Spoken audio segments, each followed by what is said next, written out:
Warstock is a website full of cool cars and planes with weapons and other cool features, but I see some cars that are very good but rarely used. So let's look at some underrated vehicles in the Warstock website.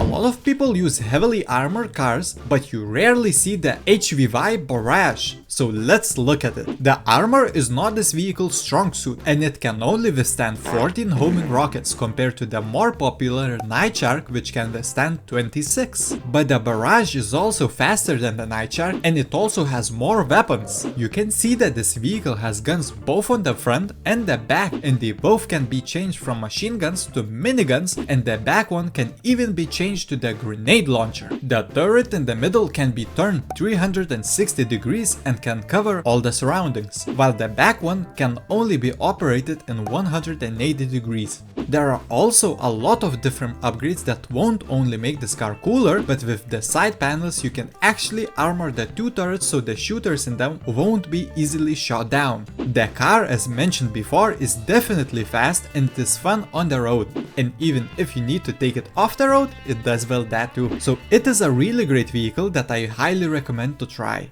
Apart from cars, there are a lot of planes in the Warstock website, and rarely is someone using the company Rogue plane. It's the third fastest plane and overall vehicle in the game, behind the F-160 Raiju and the Pyro. And this plane has a lot of cool features besides the speed. It has ton of weapon options like the explosive machine guns and the homing rockets, which are both really useful. Besides that, it also has bombs, and you have a few options to choose from. I just tend to stick with the simple explosive bombs. These bombs are great since you can do a low flyby and drop them on your target. They are not really good if you want to easily kill someone, but they are really fun to use. And of course, if you really need to target someone, you have the explosive machine guns and the homing rockets. Apart from that, this plane also has countermeasures, which won't allow other people's missiles to shoot you down, in theory.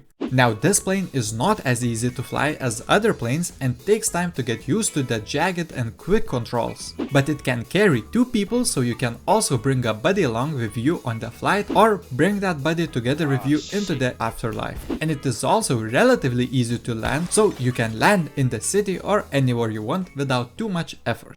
Weaponised Tampa is another car that gets looked over. It seems like regular vehicle, but it has a minigun on the top, and not only that, you can equip this car with a front launching missiles, they are not homing by the way, and with a rear firing mortar which launches explosive mortars at the cars behind you. Of course, the mortar is not that easy to use, and to shoot someone down with it is more of a luck based thing. But if luck is not on your side, you can just drop mines which will make short work of cars behind you. With all these weapons, you might ask why this car is not that used. And that's a simple answer. This car will explode with only one rocket thrown at it. So that's why it is not that good, since if you try something in a public lobby, you will just get blown up. But guess who doesn't have rockets? NPCs. So you might see where I'm going with this. This car is one of the better vehicles to use in missions. In almost all missions in this game, you will have to shoot a lot of people, so it is really nice if you can just sit inside the car and use the roof-mounted 360 minigun just to mow down all your enemies. On top of that, this vehicle is all-wheel drive and it is good on the road, but even with the all-wheel drive, it tends to spin out for some reason. So if you don't have 10 million to spend on the Oppressor Mark II, this vehicle will be great for all the missions.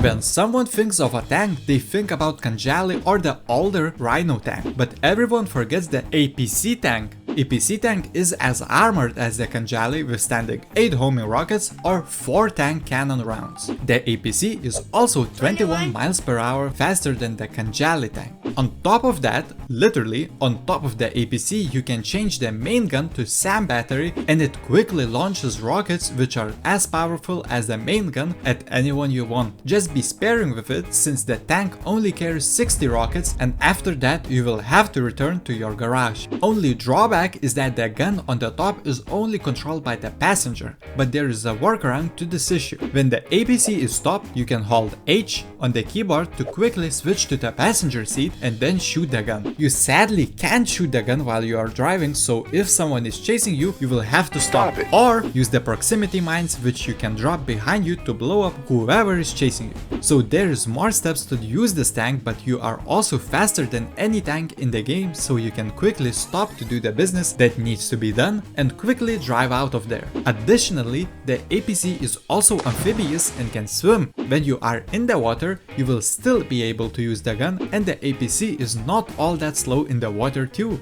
The front end, which is ramped for swimming purposes, is also great to ram yourself over fences and highway dividers, and this feature is very useful to traverse the city. And if you are wondering, this tank is also a ramming machine, but not because it pushes cars out of the way, but because it jumps over them and still keeps the speed up.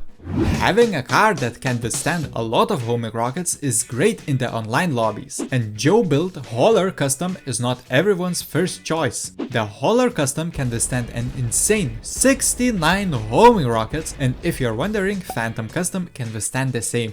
This vehicle is purchased as a mobile operation center, and when you have it, just unhook the trailer and now you can drive around with just the cab. If you have stuff to do in the lobby full of crazy people, you won't have to worry since no one will care enough to chase you for 10 minutes straight to just blow you up. Both the Hauler and Phantom Custom can be customized inside the bunker, so you can make it more pleasing to you. The truck obviously is not a sports car, but it is also not that slow. It drives quite nicely, and for the insane armor it is worth to have a worse handling car.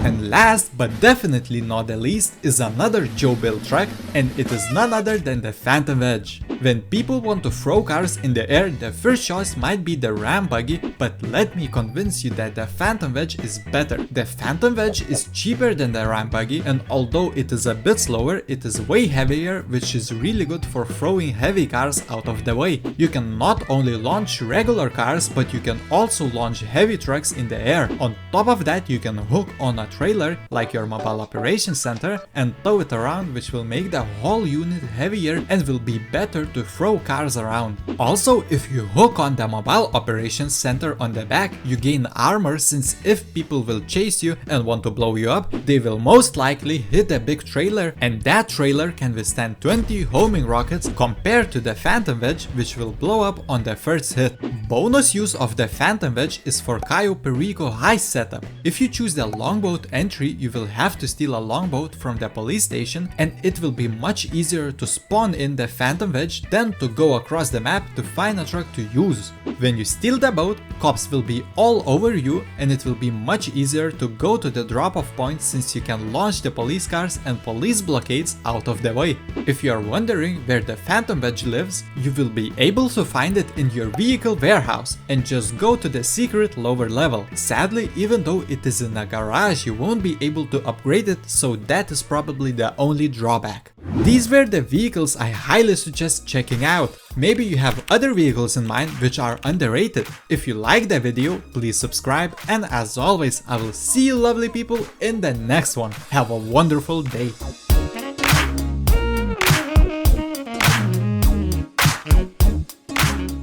But you rarely see the HIVW, what?